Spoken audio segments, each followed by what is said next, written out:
شیخ صاحب ډېرو ځایو کې موږ لیدلي دي چې خلک په مسجد کې اخیستل ورکول، یو سوداګري کاروبار، یو دکان په مسجد کې دننه دا کړي، آیا دا شرعاً جواز لري؟ څه حکم دی؟ مسجد د الله رب العالمین د عبادت او بندګۍ کور دی، دې کې باید د الله عبادت او بندګي وشي.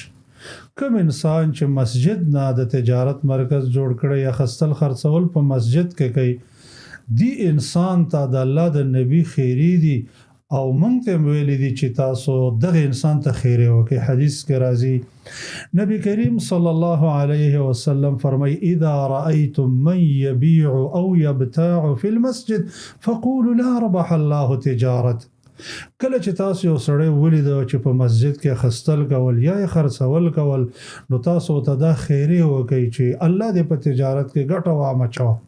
تاسو وګورئ نبی صلی الله علیه وسلم نبی الرحمه، هغه موږ د خیرونو منع کړیو، خو دې انسان ته موږ ته د خیرو امر کړی دی چې فقولوا لا ربح الله تجارتک. بلکې د بعضو صحابو نه داسې منقول دی د بعضو سلفونه چې هغه یو کس ولید چې هغه په مسجد کې خستل خرڅول کول، نو ورته ویل چې یا اخي ان هذا سوق الاخره، ای ورورا دا د آخرت بازار دی، د دنیا سودا دلته مه کوه، دا د مسجد د ادب او احترام خلاف ده.